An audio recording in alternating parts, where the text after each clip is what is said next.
Magandang hating gabi sa inyo lahat. Ito ulit ang inyong lingkod Mike Padua at ito na yun po ang ating special coverage ng bagyong si Quinta. Newly formed po ito sa may Philippine Sea na yung araw po ng Sabado, ika-24 ng buwan ng October 2020 at itong Tagalog version ay pinaglilingkod sa inyo ng Typhoon 2000.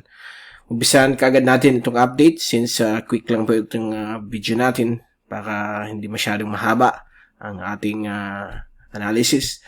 So, ito po yung fast animation. Kitang-kita po natin na yun, yung dating bagyong Pipito. Papalapit na po sa Hainan, although mabagal ang kanyang pagkilos. At ang Pilipinas naman po, maraming mga localized thunderstorms, konting hanging amihan dito sa may extreme northern Luzon na may frontal system.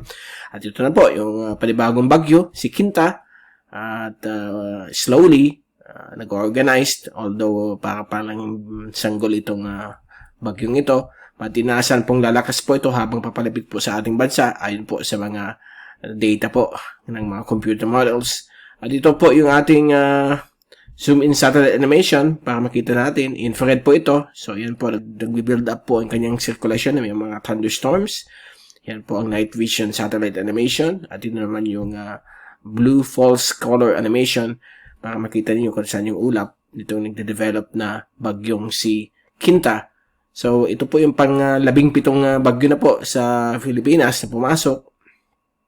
At kasalukuyan, nagbibigay po itong pangamba o panganib sa ating bansa, lalo sa Bicol.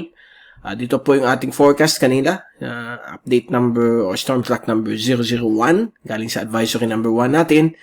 At ito po yung forecast natin based doon sa analysis natin from the various computer models. So, ito po ang cone of uncertainty. So, pwede pong dumaan po dito sa may taas ng Bicol o dito sa may baba over Northern Samar o Masbate. But ang pinapakita po, ang main track, dito po siya dadaan sa Catanduanes around late evening of Sunday. Then, mga bandang alas 2 o alauna, dadaan po siya malapit po sa Naga. A little bit to the south. So, dyan po siya dadaan.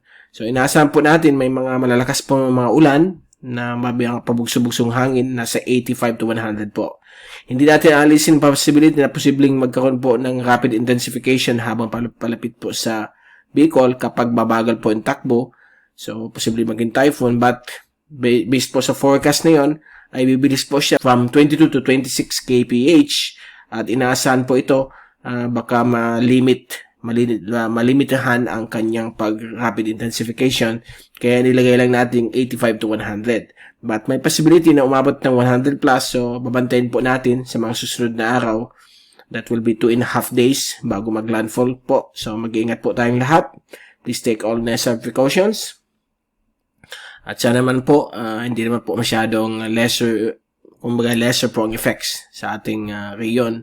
But, make sure na maghanda po tayo itong sa system na ito para wala pong mangyayari po sa atin. Okay, so ito po yung ating global typhoon models. So, pinapakita po dito yung blue at green line. Yan po ang Canadian NavGem model. They are lower performing models. Dadahin po ng DAIT at Metro Manila. Gayon din po ang UK Met. Although po ang American model at ECMWF, ito po yung mas reliable, ay dadaan po ng Catanduanes at Camarines Sur. So, yan po ang track sa mga oras na ito. So, magbabago po yan every 12 hours. So, bukas meron na po tayong, mamayang hapon, meron na po tayong update nito. Okay? So, gaya ng sinasabi ko, hindi pa natin alam kung saan exactly sa Bicol. Although, kahit saan siya dumaan, ay magbibigay po ito ng mga malalakas na ulan. At may mga pabugso ng hangin na pwedeng makasira ng mga mahihinang struktura, mga loose, mga bubong na mahihina. So, please take all necessary precautions naman po. Maganda po. At pakinggan natin mga latest galing po sa Pag-asa at sa ibang ahensya po na nagbibigay pong updates sa mga dumadaan pong bagyo sa ating bansa.